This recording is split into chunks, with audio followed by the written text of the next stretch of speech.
Madame le maire et chers collègues, je prends la parole devant vous ce soir à double titre. Tout d'abord au titre de notre majorité municipale, mais également en tant qu'adjoint au titre de recettes et mandats, puisque Madame le maire, c'est une des délégations que vous m'avez confiées. En tant qu'ordonnateur des recettes et des dépenses des villes de Lille, Lomme et Lem, je vois présenter à ma signature tous les jours de l'année l'ensemble des flux financiers de notre ville et de ses communes associées. C'est pour moi l'occasion, à travers aujourd'hui la compilation complète de tous ces actes quotidiens, de revenir à travers ce compte administratif sur tous nos choix politiques. Mais tout d'abord, je voudrais remercier l'équipe, moi aussi, des finances, notre DGA Finance, M. Asseret, notre directrice des finances, Daniela Boisard, et je voudrais mettre en lumière également mes interlocuteurs au quotidien. Je veux citer notre responsable recettes, Sébastien Dossi, notre responsable dépenses, Anne Leclerc-Aumêtre, notre responsable budget, M. Sylvain Capilly, et j'associe également, bien sûr, M. Delalin, notre trésorier municipal. J'apprécie tous les jours leur professionnalisme et leur disponibilité. Nous voici donc au dernier conseil municipal avant la pause estivale, le moment de voter notre compte administratif. En ouverture de mon intervention, je voudrais vous rappeler le contexte dans lequel nous avons voté ensemble le budget primitif 2021, celui d'une très grande incertitude. Quand Charlotte Brun l'avait défendu au début de l'année dernière, elle avait, à juste titre, défendu un budget robuste et ambitieux, un budget solide et solidaire qui devait permettre à la fois d'amortir le triple choc d'une crise sanitaire, économique et sociale et lancer également les grands chantiers attendus par les Lillois. En sortant tout juste d'une année 2020 qui avait déjà fait beaucoup de dégâts dans notre population, nous n'avions qu'une intuition limitée de l'étendue de ce que causerait encore la pandémie et les confinements à répétition.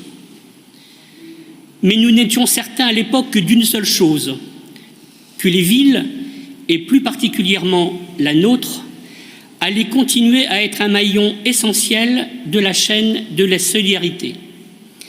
Qu'il fallait que nous continuions d'être au rendez-vous des épreuves que les Lillois traversaient. Madame le maire vient de nous le dire, la situation actuelle est extrêmement tendue et nécessite que notre politique en matière d'accompagnement des Lillois soit encore poursuivie et renouvelée. Surtout que le gouvernement, lui, poursuit et renouvelle la tendance qu'il a de prendre des décisions qui impliquent nos finances sans nous consulter. Quand bien même ce sont pour certaines des réformes que nous appelons de nos voeux depuis très longtemps, nous en parlions tout à l'heure à propos du dégel du point d'indice. Mais revenons à l'année dernière. Même si l'impact financier du Covid est moindre en 2021 qu'en 2020, c'est tout de même un peu plus de 10 millions d'euros dont le budget municipal réel aura été amputé, notamment en perte de recettes. Je vous le rappelle, les bars, les restaurants, les lieux culturels et sportifs n'ont rouvert qu'à partir du 19 mai, avec des jauges en vigueur jusqu'au 30 juin. Ensemble, nous avons à l'époque collectivement décidé d'un certain nombre d'actions, à la fois pour fêter la reprise des activités normales et pour inciter les Lillois à reprendre possession des nombreux équipements qui leur avaient manqué. Je pense notamment à la gratuité de l'entrée au Palais des Beaux-Arts pour les moins de 26 ans au moment de l'expo François Bouc, ou même à la gratuité des piscines. Je pense également au travail mené par notre collectivité à l'été 2021 pour l'organisation de la première édition de Lille Aventure Nature, qui venait aussi célébrer la perspective de pouvoir reprendre des activités sportives en plein air, en famille ou entre amis.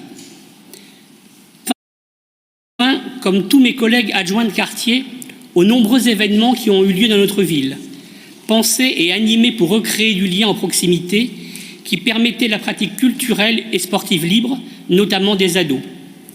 Des expérimentations qui ont trouvé un écho particulier parmi nos habitants, qui sont encore trop nombreux à faire l'économie de vacances et qui, en 2021, avaient plus que jamais besoin de prendre l'air.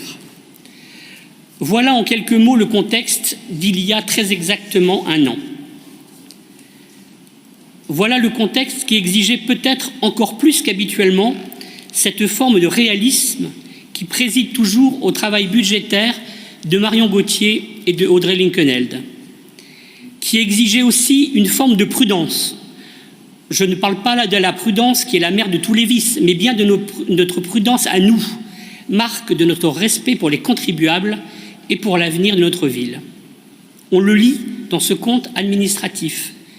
Nous avons fait en 2021 le choix de la solidarité et celui-ci n'obère en rien nos capacités dans le futur. En dépit de l'impact non négligeable du Covid, je me réjouis par exemple que nos recettes d'investissement soient en 2021 de 25% supérieures à celles de 2020. Et je veux particulièrement saluer le travail de mes collègues élus ainsi que celui des services de la ville de Lille qui ont cette année encore été à l'affût de toutes les opportunités de cofinancement de nos grands projets. Car 2021 a été une année charnière. Tandis que nous encaissions, sans mauvais jeu de mots, l'impact durable de la crise, 2021 était la première année pleine de notre nouveau mandat et nous avons choisi de la placer sous le signe de l'action autour de nos 3 grandes orientations. La première orientation, continuer à faire de Lille une ville inclusive et solidaire qui intègre et protège, d'autant plus que nombreux sont celles et ceux qui, dans notre ville, sont fragiles et encore fragilisés par les crises successives. Deuxième orientation, continuer à faire de Lille une ville durable et apaisée, agir résolument pour réduire le changement climatique et nous y adapter. Avec la justice sociale, la transition écologique est le deuxième pilier de notre action.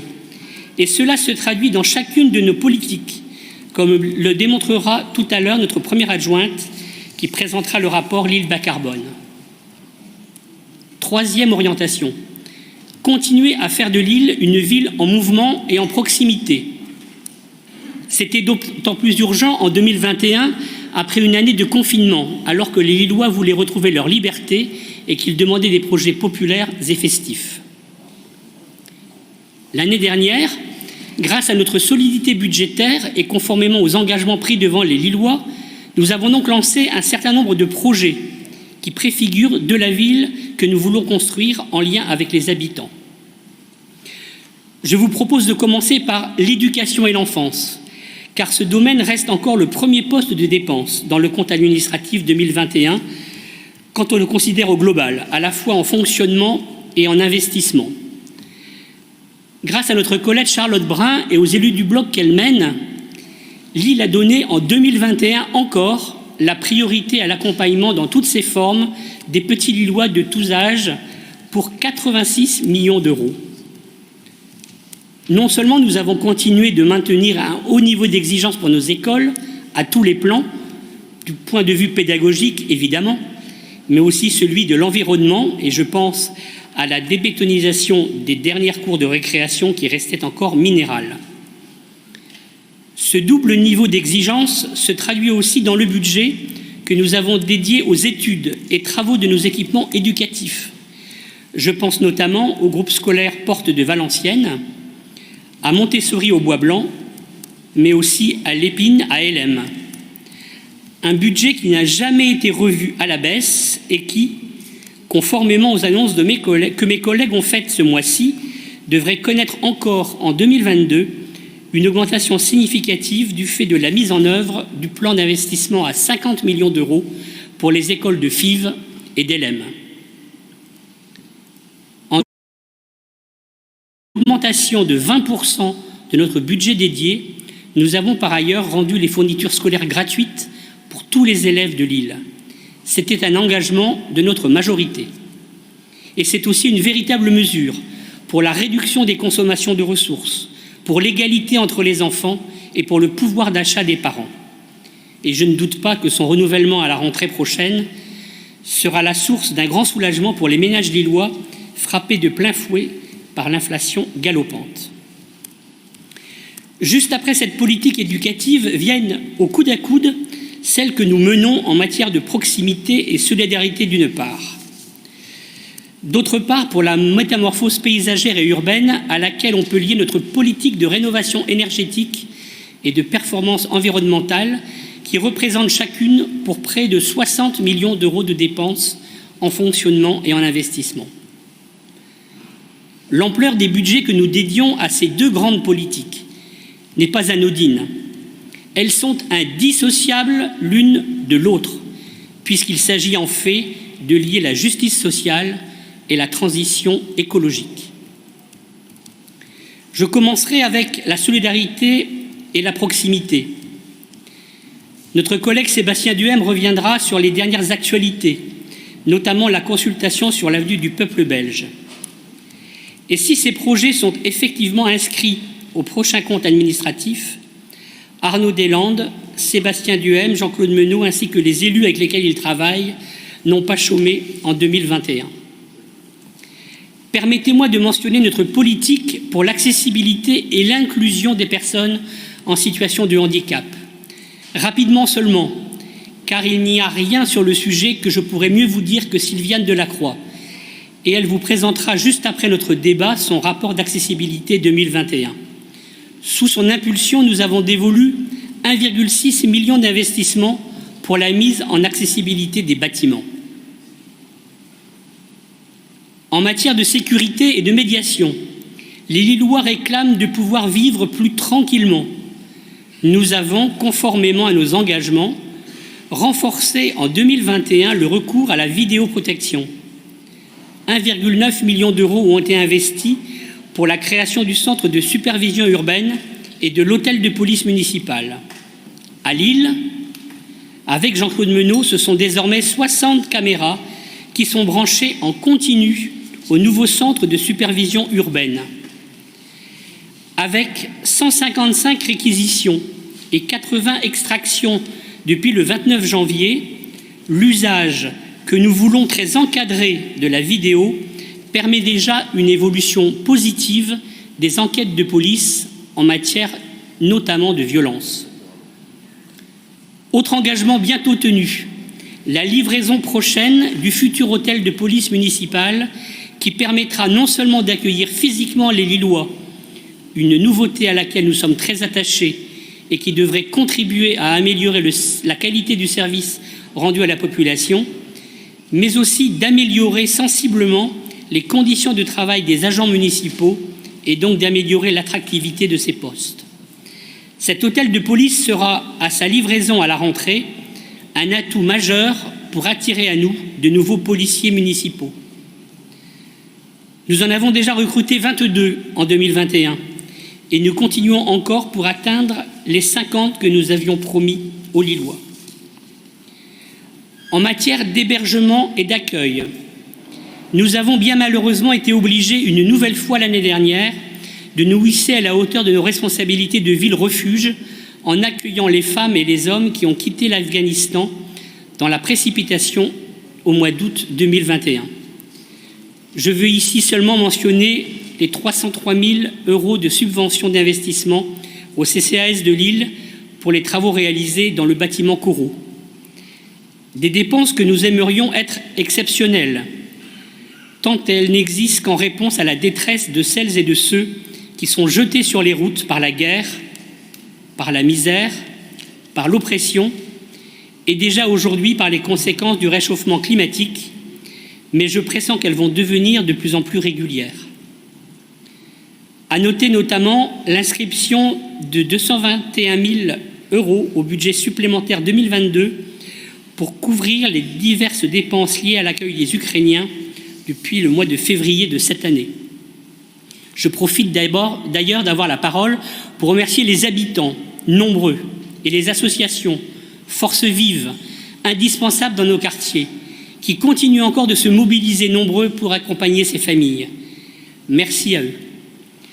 En matière d'action sociale, je ne crois pas avoir besoin de rappeler le volontarisme avec lequel notre majorité s'engage auprès des Lilloises et des Lillois, et ce de plusieurs manières dans tous les quartiers. Madame le maire, vous l'avez déjà fait. J'ai déjà évoqué notre action à l'été 2021 en matière de solidarité et d'animation en proximité. Pas besoin de rappeler l'immense travail mené par notre CCAS, que ce soit à Lille, LM ou l'Homme, celui de nos centres sociaux et de toutes les associations que nous soutenons, que cela soit dans le cadre de leur activité ou au titre de la politique de la ville. Seulement dire que ce travail collectif va être d'autant plus précieux que l'urgence sociale n'épargne plus personne en 2022, ni les personnes en grande précarité, celles que les confinements ont encore isolées, ni les travailleurs qui sont de plus en plus à tomber dans la pauvreté et dans la précarité. Les travailleurs dont les salaires ne permettent plus que de survivre, sans pour autant apparaître dans les radars de l'État. Ni les étudiants qui continuent de faire la queue devant les banques alimentaires. Je vous le dis, mes chers collègues, le plus gros du travail est devant nous. Permettez-moi de passer sans transition à la transition que nous impulsions à Lille. 2021, là encore, aura été une année cruciale.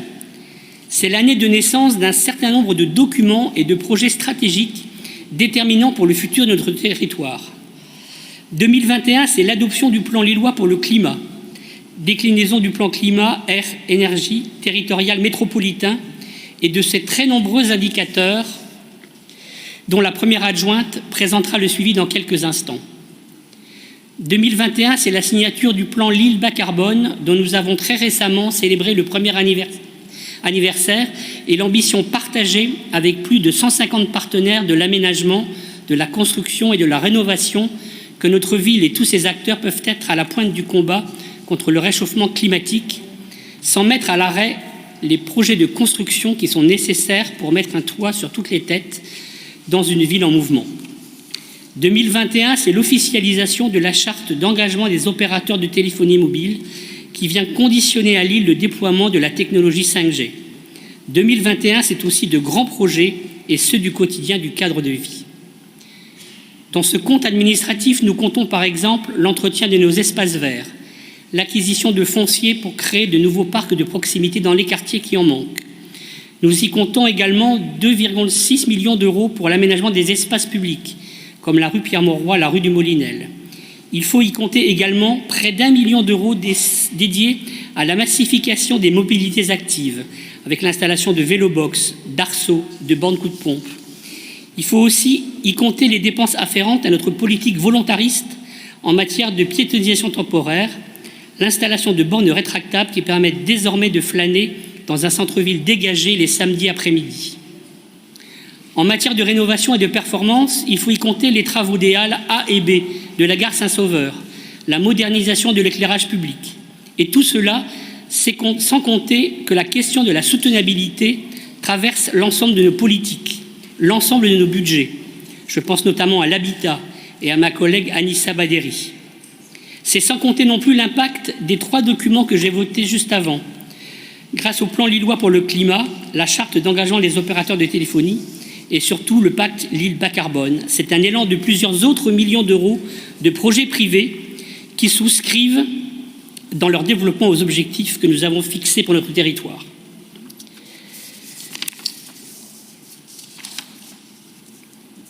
Et enfin, je finirai peut-être par là, car c'est un domaine dans lequel nous agissons aussi avec la plus résolue conviction. Je ne voudrais pas oublier d'évoquer notre politique en matière d'habitat, coordonnée par notre collègue Anissa Baderi, et également l'action déterminante d'Estelle Rode avec les financements NPRU pour les transformations urbaines du faubourg de Béthune ou des aviateurs à Bois-Blanc. En 2021, nous avons également consacré plus de 2 millions d'investissements pour la réhabilitation de l'habitat, pour la lutte contre l'habitat insalubre. Alors, chers collègues, au nom de Lille en commun, à la lecture de ce compte administratif, je vous propose de nous accorder sur quelques propositions. Je vous propose d'acter ensemble que notre majorité n'a pas économisé ses forces, qu'elle a mené à bien des projets du quotidien, en même temps que de lancer de grands chantiers stratégiques pour le futur de notre ville et de ses habitants. Quand bien même la conjoncture est déjà très difficile, actons que les choix faits en 2021 par notre maire Martine Aubry et notre majorité nous ont permis d'aborder 2022 et les années à suivre avec un peu plus de sérénité. Actons enfin qu'il est possible à Lille de lier la transition écologique et la justice sociale, quand bien même la situation n'y semble pas favorable. Que cela dépend en fait de la force des convictions avec lesquelles nous partons du réel pour aller vers l'idéal, et qu'il n'existe pas en politique de camp de la raison, ailleurs que parmi celles et ceux qui regardent droit dans le sens de l'urgence, dans le sens de l'histoire et qui agissent à chaque instant avec une détermination renouvelée. Par les faits et par les chiffres, ce compte administratif prouve que nous avons choisi ce camp. Chers collègues, je vous propose donc de le voter favorablement. Merci de votre attention.